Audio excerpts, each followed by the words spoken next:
As many of you know, there was a State of the Union by President Trump.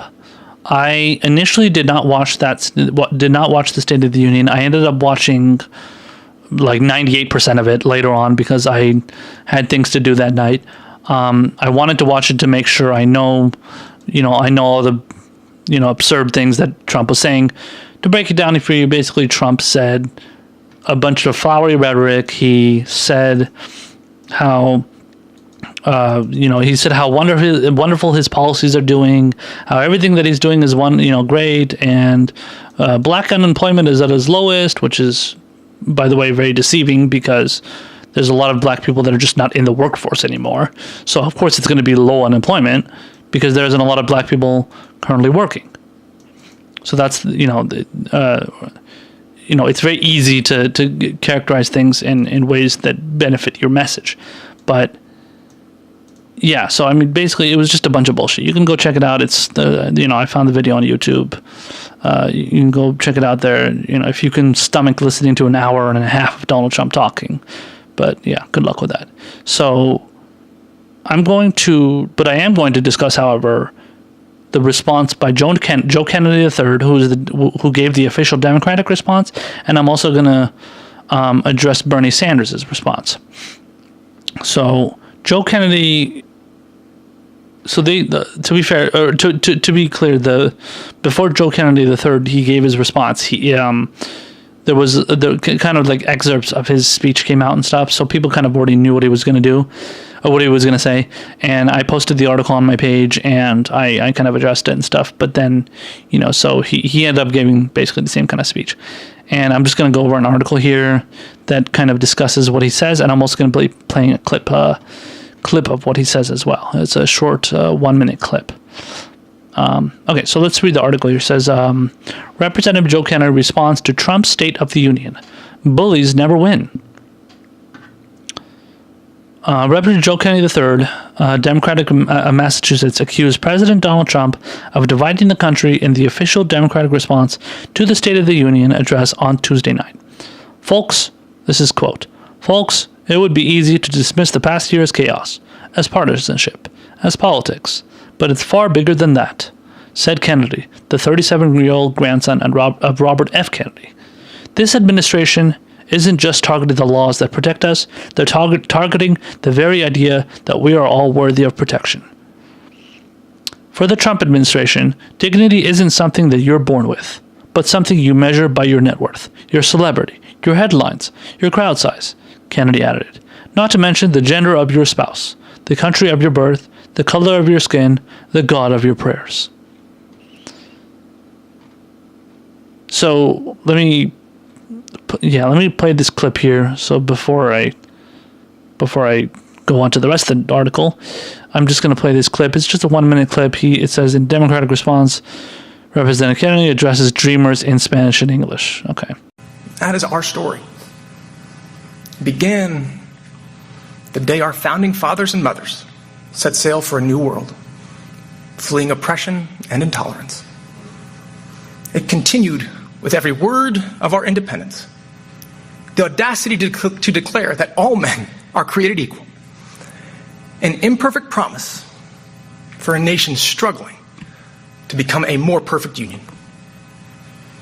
It grew with every suffragette step, every freedom rider's voice, and with every weary soul we welcome to our shores. And to all the dreamers out there watching tonight, let me be absolutely clear. Ustedes son parte de nuestra historia. Vamos a luchar por ustedes y no nos vamos a alejar. You are part of our story. We will fight for you, and we will not walk away.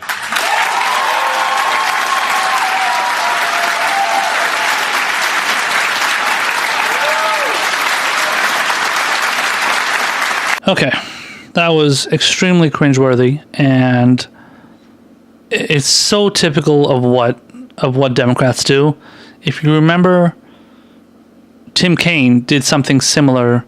I'm not sure where it was. I think it was back in 2016, and he was speaking Spanish somewhere for some reason. And yeah, he was just giving a speech. I think it was addressing immigration, and he just started speaking Spanish randomly. And as you can see, Joe Kennedy III this year decided to do the same exact thing, and everybody just started clapping. Listen, this is a calculated effort by these Democrats to talk about how, or to basically talk about these issues, and then talk about, tell the Mexican people, the Spanish people, tell them, oh, we're on your side. We're never gonna put you, we're not gonna use you as a bargaining chip. We're not gonna put you to the side. We're always gonna be there for you. In reality, that's fucking bullshit. Because in the negotiations, when the government shutdown was going on, Democrats used the Dreamers as a bargaining chip, and then they ended up throwing them aside so they can agree with Trump to fund his stupid fucking border wall. So they did not end up standing up for the Dreamers when they should have, when they could have used the issue of basically sending children to either countries they were not born in or the countries that their parents were born in. They when they should have stood up for them for that, they did it for like 5 seconds, and then they were like, oh my god, Donald Trump is gonna he's gonna be letting the government shut down, or the Republicans are gonna let the government shut down, so we need to give Trump what he wants, give Republicans what they want, and then they're gonna give us they're gonna give us the they're going to appease us and allow the Dreamers to have their to stay in the United States and not be sent back to Mexico. Of course, that didn't end up happening because the Republicans are scam artists, and they're gonna fuck you over whenever they have whenever they see the chance, and that's exactly what they did. And Democrats fell on the they fell into the trap, and they just didn't. They were too big of fucking pussies to stand up for the people that deserve to be stood up for. And these are the people they claim to stand up for, and they really don't in reality. So yeah, I mean, I just thought that was a stupid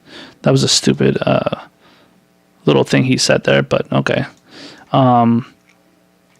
Reading the rest of the article here, it says he accused Trump of presenting Americans one false choice after another based on the premise that in order for one to win, another must lose. He said the administration had asked them to pick between coal miners or single moms, rural communities or inner cities, the coast or the heartland. We fight for both, Kennedy said, because the strongest, richest, greatest nation in the world should not have to leave anyone behind, even though you did. Speaking from an autoshop schoolroom in Fall River, Massachusetts, Kennedy highlighted Democratic demands for a higher minimum wage, paid leave, and extended health care while declaring that top CEOs making 300 times the average worker is not right, while the stock market soars. Let me just stop right there and say, wow, okay, that's great. I'm surprised you... What did he mention? He said minimum wage, paid leave, and expanded health care, and talking about how CEOs make a ton of money. That's great. You mentioned that. That's wonderful. What are you doing to solve that? Are you suggesting any kind of policies? Are you suggesting any kind of policy that you should put forth? You're just saying that we're demanding this. But what are the details of it? Give some policy substance that people can hang on to, so that they know that you're serious about addressing these issues and about making them part of your, hopefully, your platform, whatever platform you're running on, which I guarantee they're not going to do that. But if you were to do that, at least give some details so that people know that they can trust you, that you're going to be taking it seriously. But of course, they're not taking it seriously, which is why they don't get into the policy specifics. They just glaze over it and then just move on to the next issue. The article continues, it says, but it was the lines targeting Trump's demeanor and its alienation of Americans who feel, quote, fractured fault lines across our country, quote unquote, that were the most pointed. Quote, bullies may land a punch, Kennedy said. They might leave a mark, but they have never, not once in the history of our United States, managed to match the strength and spirit of a people united in defense of their future. Yeah, that's just like a typical Democratic line, where just you're trying to like zets the person and just trying to make them, you're trying to use some sort of like clever line as if it's gonna Is that going to do anything to Trump? No, he's not. Trump is just he's gonna shrug that off and act like, oh, who gives a shit, and then he's just gonna call him some names and then just move it along. And the rest of another part of the article, quoting Kennedy, he says, "There is no mercy in a system that makes healthcare a luxury," Kennedy said at the time. "There is no mercy in a country that turns their back on those most in need of protection, the elderly, the poor, the sick, and the suffering. There is no mercy in a cold shoulder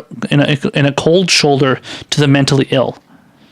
I mean, that's great. You're pointing out all these things that you claim to be passionate about, but what are you going to do about them? I mean, you're not going to do anything because you're not getting into the meat of it. You're just mentioning it and then, okay, whatever. This is my speech. I don't have very much time to talk, so let me just move it along.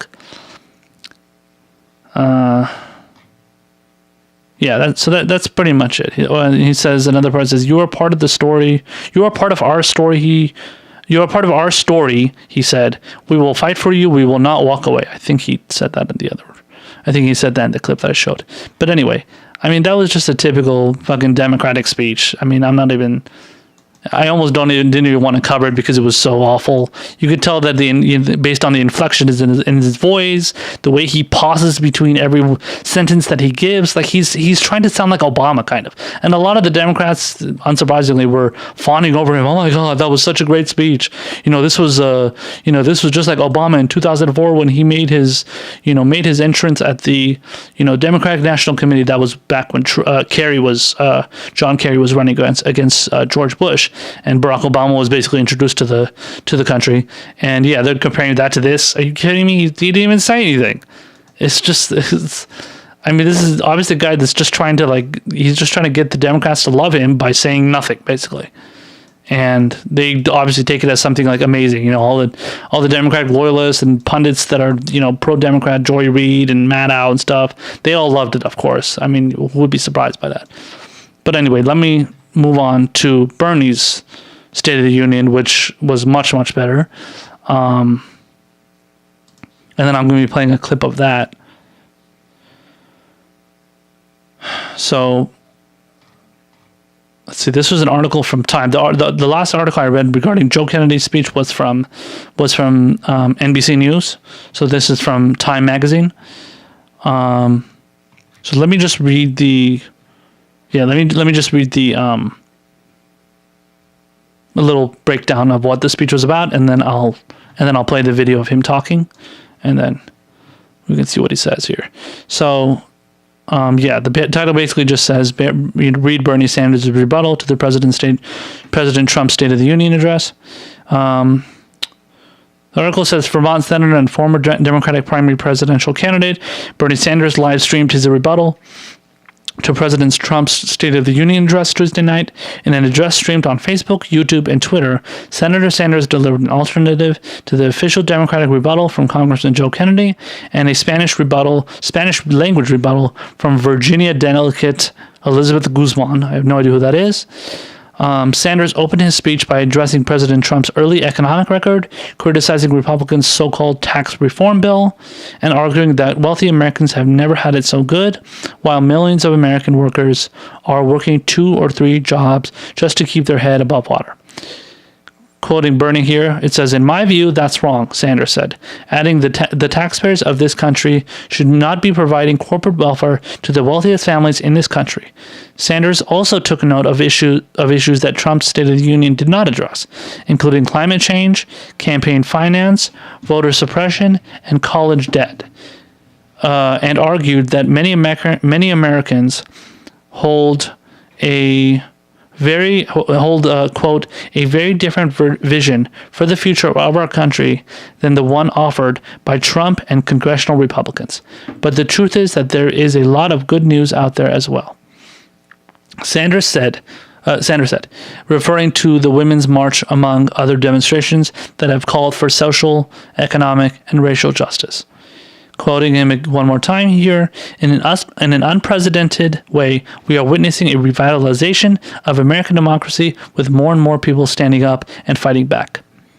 So let me play his video here, and then I'll give a few more words at the end. President Trump talked tonight about the strength of our economy. Well, on that point, he's right. Official unemployment today is 4.1%, which is the lowest it has been in years, and the stock market in recent months has soared. That's the good news. But what President Trump failed to mention is that his first year in office marked the lowest level of job creation since 2010. And since March of last year, the three richest people in America saw their wealth increase by more than $68 billion.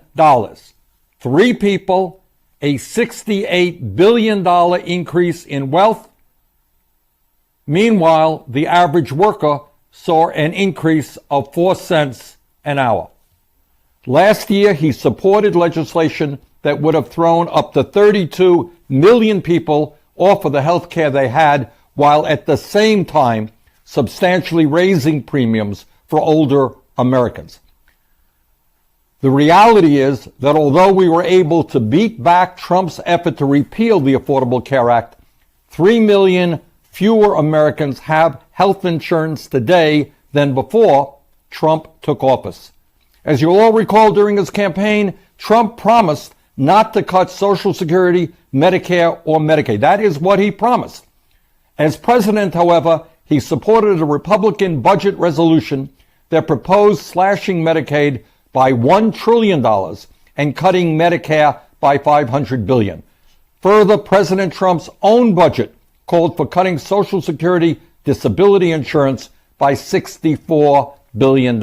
Trump spoke about how other countries' drugs cost far less, yet he has done nothing to allow Americans to purchase less expensive prescription drugs from abroad or to require Medicare to negotiate drug prices, which he promised he would do when he ran for president. As president, the tax reform legislation Trump signed into law a few weeks ago provides 83% of the benefits to the top 1%, drives up the deficit by $1.7 trillion, and raises taxes on 92 million middle-class families by the end of the decade. As president, not only has Trump not taken on Wall Street, he has appointed more Wall Street billionaires to his administration than any president in history. And now, on behalf of Wall Street, he is trying to repeal the modest provisions of the Dodd-Frank legislation, which provide consumer protections against Wall Street thievery. Trump talked about DACA and immigration, but what he did not tell the American people is that he precipitated this crisis in September by repealing President Obama's executive order protecting the Dreamers. We need to seriously address the issue of immigration, but that does not mean dividing families and reducing legal immigration by 25 to 50%. It surely does not mean forcing the taxpayers of our country to spend $25 billion on a wall that candidate Trump promised us that Mexico would pay for. And it definitely doesn't mean a racist immigration policy that excludes people of color from around the world. Instead of spending $1.5 trillion over 10 years rebuilding our crumbling roads and bridges, what Trump wants to do is to encourage states to sell their infrastructure to Wall Street, to wealthy campaign contributors, and even to foreign governments. So as you can see there, Bernie, as usual, addresses Trump, addresses, these important issues by going with substance, by going with policy substance that people care about, that progressives care about, and giving you details about what Trump should have done, what he said he was going to do, and what he has not done, which is a lot, basically.